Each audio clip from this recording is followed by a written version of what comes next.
The dawn of 11 September 1893 saw a young Indian monk by the name of Swami Vivekananda step onto American soil to deliver a powerful speech to a congregation of world nations. The standing ovation he received created history. Sisters and brothers of America. 123 years later, with the acceptance by the United Nations of Prime Minister Narendra Modi's proposal to declare the 21st of June as International Day for Yoga, India comes full circle and occupies centre stage today in a powerful initiative for global wellness and well-being.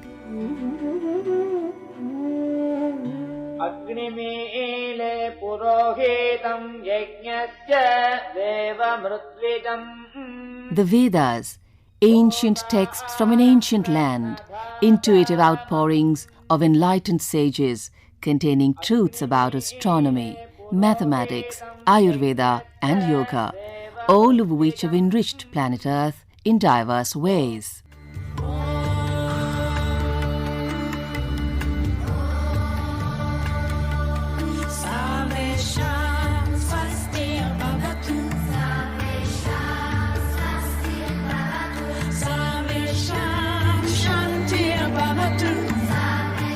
Of these, yoga continues to gain increasing popularity as a holistic system for a healthy and meaningful life. Perhaps the universal appeal of yoga is the latent shared aspiration of every human mind to evolve to a higher consciousness.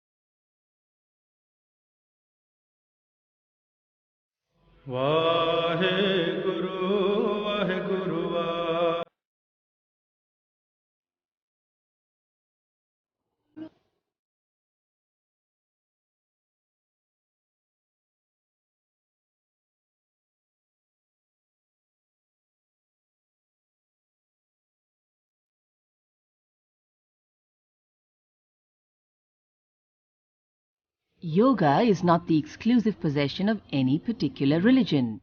Yoga is not religion. It is the deep reverence for a consciousness larger than life itself. It is a oneness which bursts forth as an efflorescence of love and compassion, regardless of all barriers.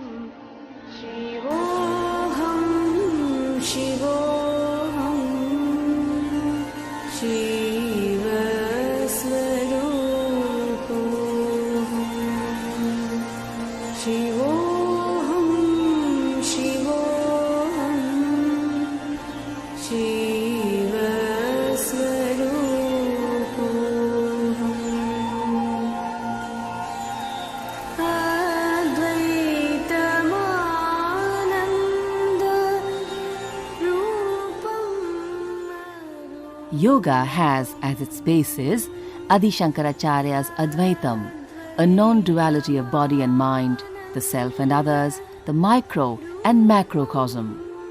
Yogena chitasya padena vacham malam charirasya chavaijakenam yopa karotam pravaram muninam Patanjaling pranjalira natosmi.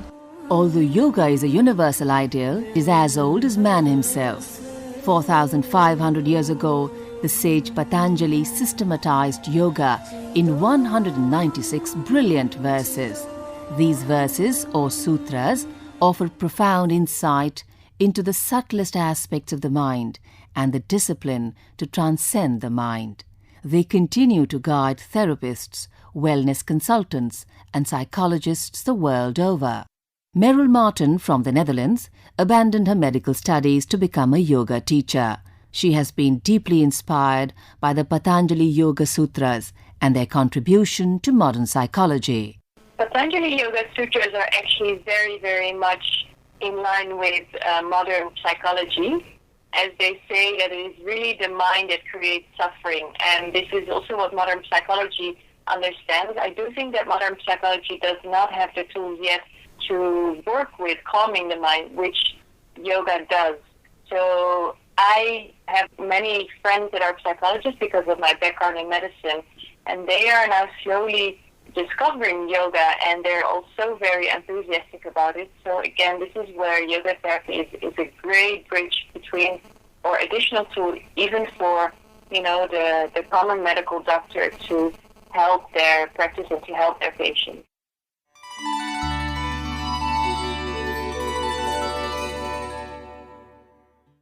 The word yoga is derived from the Sanskrit root yuj, which means to yoke or unite. Patanjali defines the goal of yoga practice in his second sutra itself as yogash chitta vritti nirodha. When the movements of the mind cease, the state of yoga or union is realized. Swami Niranjanananda Saraswati, the Paramacharya of Bihar Yoga Bharati in Munger, explains this significant sutra with crystal clarity. Patanjali was very clear in defining yoga. When people asked him, what is yoga? He said, Ath yoga anusasanam. Perfecting the learning and disciplining yourself is yoga. Then he was asked again, what will be the outcome of this discipline? And he said the second sutra, yoga chitta vritti nirodha. That through this discipline, through the perfecting of learning, you will be able to manage the vrittis of the mind. He said nirod. He did not say virod. He did not say fight them. He said nirod. To be able to manage them, to contain them. And then he was asked again, what will be the outcome of this containment of vrittis? And he said, tada drastu swarupe avasthanam. That then the practitioner will become established in its own true nature.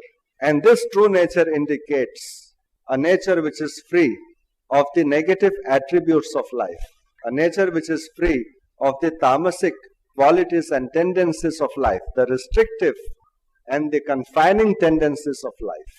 The 8 limbs of Patanjali Yoga are Yama, social discipline, Niyama, personal discipline, Asana, correct and comfortable posture, Pranayama, management of life force energy, Pratyahara, withdrawal of senses, Dharana, concentration, Dhana, meditation, and Samadhi, bliss of oneness. The discipline of yoga fosters a strength of character which permits inaction in the midst of action and action during inaction. A yogi is one who can acquire and enjoy material wealth and renounce it with equal equanimity. Dr. Sampadananda Mishra, Director, Sri Aurobindo Foundation for Indian Culture at Puducherry, illustrates this.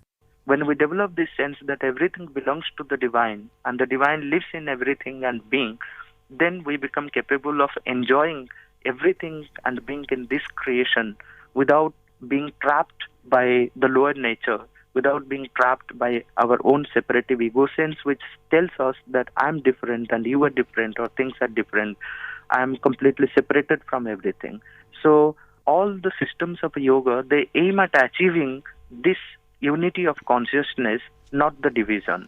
So if we focus more and more on this divine principle, this unity of consciousness, so living in this world, because most of the Upanishads, they say that ihaiva, ihaiva, ihaiva.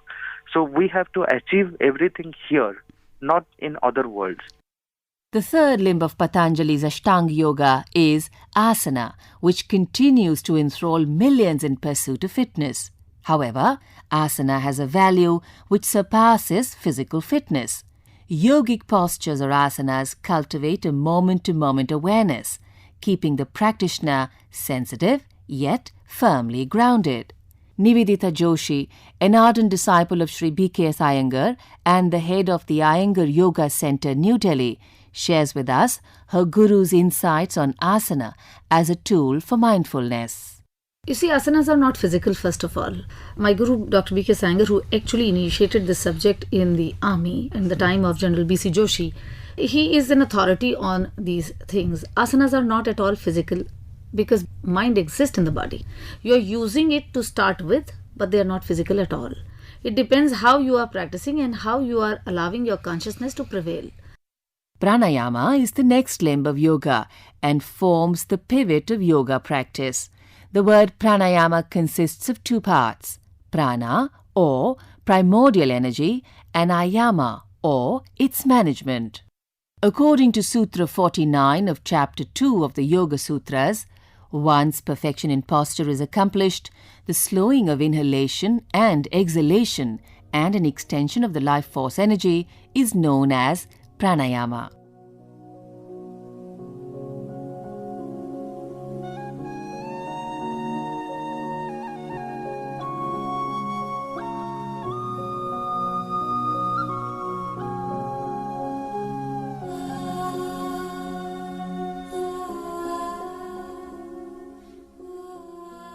Much like the tortoise withdraws its limbs, the yoga aspirant collects the outgoing energies of the five senses and gathers inwards, where the mind incubates and becomes worthy of the next practice of concentration and meditation. This is known as pratyahara. The yoga practitioner aspires to train the senses to remain unperturbed by the distractions of daily life. However, an occasional sabbatical close to nature facilitates the process. Merrill Martin holds regular yoga retreats in Goa and Dharamshala. Being out in nature and especially being surrounded by nature sounds really helps in pratyahara because it is through the senses that we draw inward. So, and especially the nature sounds, they just have a different frequency from all the other sounds that we hear in city life. The sounds of nature really helps in turning in of the senses and makes our meditation much more deeper. Dharana is to train the mind to fix attention to its object of concentration. When the agitations of the mind gradually subside, it flows like a calm river whose mirror-like surface reflects the higher consciousness.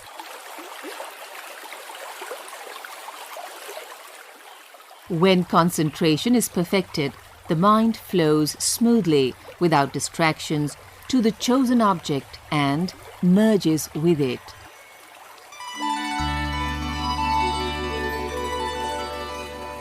The flowering of consciousness, from becoming to being, is meditation. While your identity merges with the essence of the object of concentration, the personal I gets annihilated. To meditate, one needs an object of meditation. The object of Dhana could be a mantra.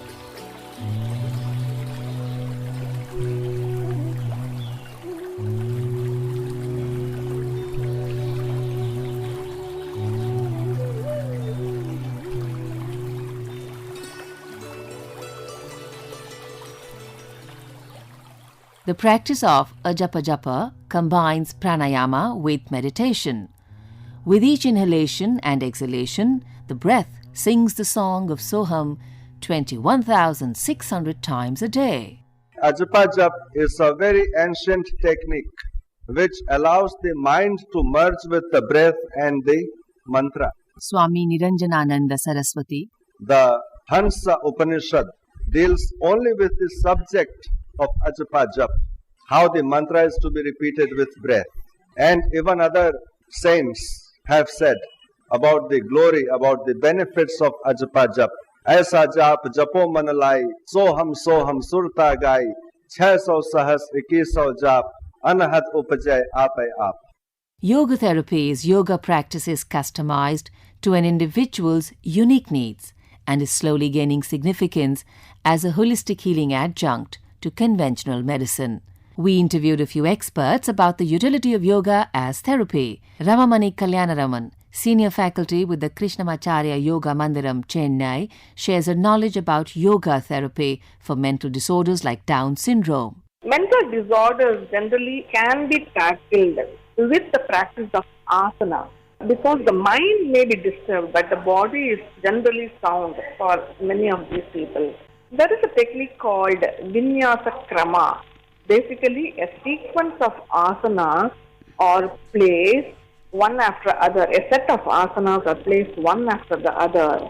And this really is a great technique for Down syndrome children, wherein the sequence helps them to progress gradually from stage 1, and the muscle strengthening, toning, and flexibility has been found to improve with this kind of practice. Dr. Sampadananda Mishra has received the President's Award for Outstanding Contribution to Sanskrit and has authored a book, The Wonders of Sanskrit. He shares his experience with the use of Sanskrit sounds as a therapeutic tool for speech disorders and learning disabilities. Each sound can be used like a tool, like a mantra, like a tool for expansion of our consciousness. So every sound has a mantric force. Then when we come to the very arrangement of these fundamental sounds in the Sanskrit alphabet, they're so well arranged based on the observations, based on the places of pronunciation of these sounds, that the observation is that these sounds which are presented in Sanskrit alphabet, they offer a kind of complete system of speech sounds, the basic fundamental sounds possible through the speech organism, through the mouth anatomy of the human beings. So this complete system, it helps empowering the speech production. So anyone who learns Sanskrit methodically and speaks Sanskrit will never have any kind of speech-related disorder or disability. And the children who develop these speech-related disorders or disabilities, they can be rectified by different sound systems or by giving Sanskrit to them methodically. Cardiologist Dr. K.K. Agarwal from Delhi is president of the Heart Care Foundation and a Padma Shri awardee. He shares his views on the scientific basis of yoga in therapy. I, being a doctor of modern medicine, if I have to scientifically correlate, then I need to understand the systems of autonomic nervous system. So we have two, parasympathetic and sympathetic. Whenever I am upset, I get sympathetic overlay. It's a wear and tear. And when I relax, my respiratory rate reduces. I go into a parasympathetic mode. And parasympathetic mode is a healing mode. So I need to have a balance. I need sympathetic mode. Say if I get a snake, I need to react. So therefore I need a sympathetic mode, but not all the time. The more I will be in a parasympathetic mode, more I will have an anti-aging effect, anti-atherosclerotic effect. I will have more of a serotonin levels will be higher, cortisol levels will be lower. So therefore, the science which shifts me from a constant sympathetic state to a chronic parasympathetic state is called yoga. So yoga is nothing but a shift from sympathetic to parasympathetic mode. In our modern medicine, whenever you develop a heart disease, the only drug which is supposed to reduce mortality and morbidity is a beta blocker. And what is beta blocker? So it cuts sympathetic mode. So therefore, either you get a natural beta blocker by learning yoga, or you take an artificial beta blocker. Choice is yours.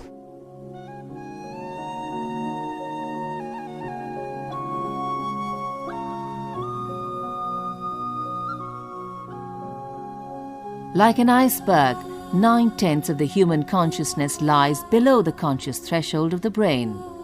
Yoga enables us to miraculously transform this cosmic potential into an expression of qualities we did not dream we possessed, like resilience, telepathy, and the power to heal.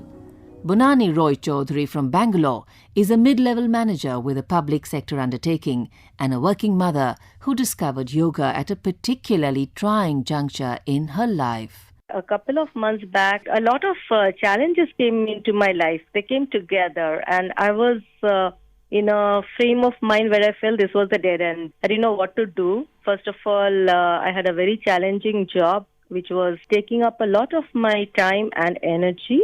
My daughter started suffering from psychiatric issues for which she needed my support. With her, I went to consult a psychiatrist, a specialist, and I was evaluated as having suffering from clinical depression, which was hormone related because I'm 51 now and I'm on the verge of menopause. So they say that this will pass, but if you need help, we can give you medication. But I did not want to take that because I had my doubts about the side effects. Yoga catalyzed a quantum leap in her consciousness in as short a span of time as 1.5 months, says Bonani Roy Chaudhary. Before I started this yoga, I wanted to run away from life, run away from my situation. And I used to wake up from sleep with a sinking feeling in my tummy. I was so averse to even facing the day. But now I don't want to run away at all. I wake up in the morning very happy, and I start with a sentence like, today is a great day and life is good. And I'm strong and unfazed by everything that's going to happen throughout the day. I'm going to be happy. I'm wanting to escape. That thought has totally gone. I'm in the here and now, right now.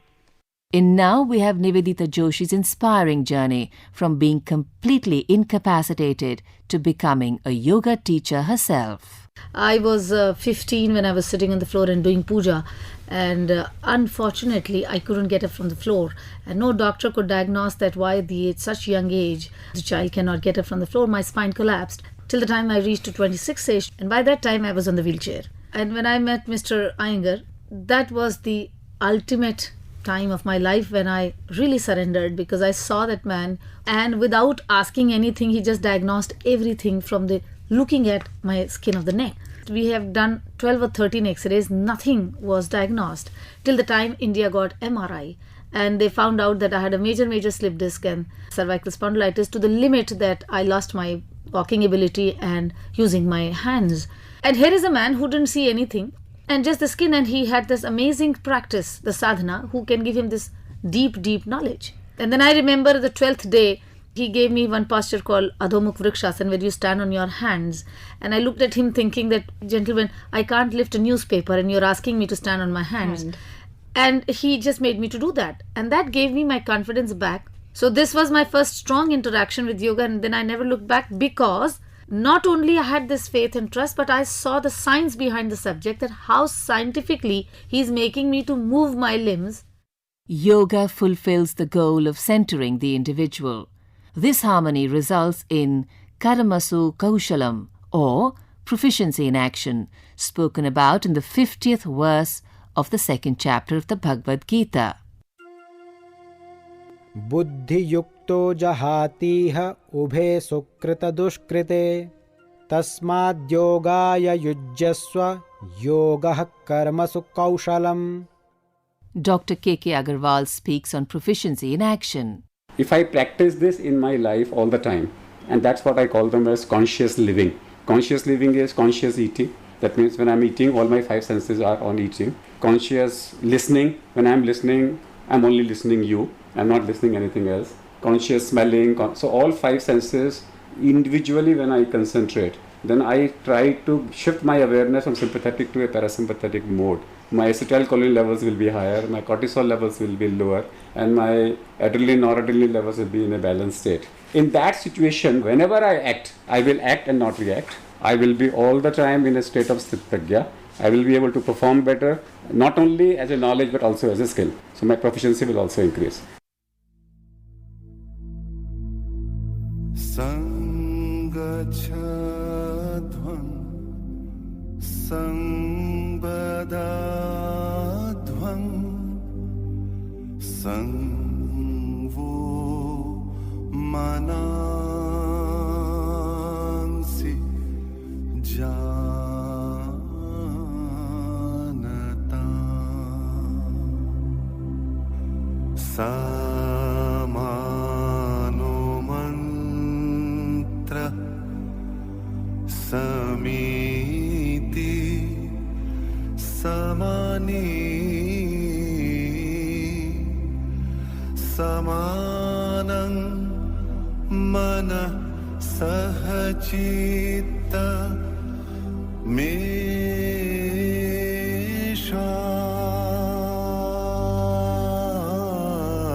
Just as love's labor is its own reward, the ability to be compassionate, selfless, efficient, and objective in the face of storms is the crowning glory of yoga. Dr. Sampadananda Mishra explains the yogic cultivation of a noble spirit which springs from samadhi. When we talk about samadhi, most of the times it is understood as some kind of trance or something merging into some void, but that's not the true meaning. So when we recover this unity of consciousness and establish this oneness within ourselves, and we see ourselves in all and all selves within us, when this oneness is established, so that is the true meaning of samadhi. That means we are ingathered, we are together, and we are one, united, and we keep experiencing this supreme self in everything. Samadhi, samadhana, samahita. Samadhi is the dawn of prajna or wisdom. Wisdom is a holistic intuitive knowing rather than mere knowledge or data. It spills over into every aspect of daily life. Just as every beautiful destination has a journey leading to it, the path of daily practice leads to yoga. The time you spend in a yogic practice is your appointment with the most important person in your life, your pure self. It is best to learn from an adept teacher who can guide you every step of the way. So, how does one recognize a befitting mentor for this momentous mission? This is what spiritual master Anandamurti, the founder of Rishi Chaitanya Ashram, Haryana, has to say on the qualities of a yoga master. Remember who the real yoga teacher is, the Chitta Vritti Nirodha, the one who has experienced the samadhi. You say, how would I know that a person has experienced the samadhi or not? True, but you can know one thing. If the person is teaching with diligence, understanding, science, patience, love, and great respect for you, then know it that you are with the right person and the right place.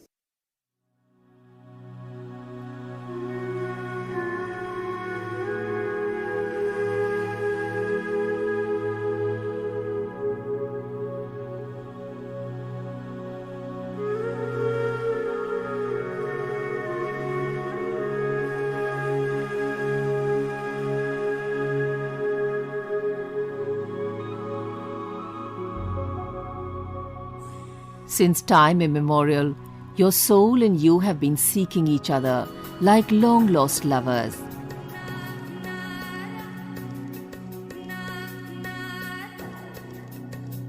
As Sufi master Jalaluddin Rumi says,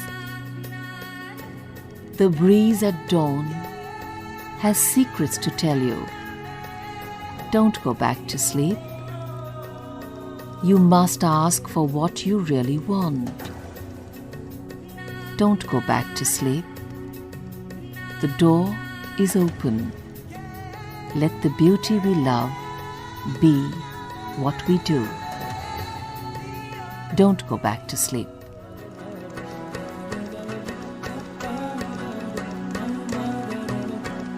The door is open. Let the beauty we love be what we do.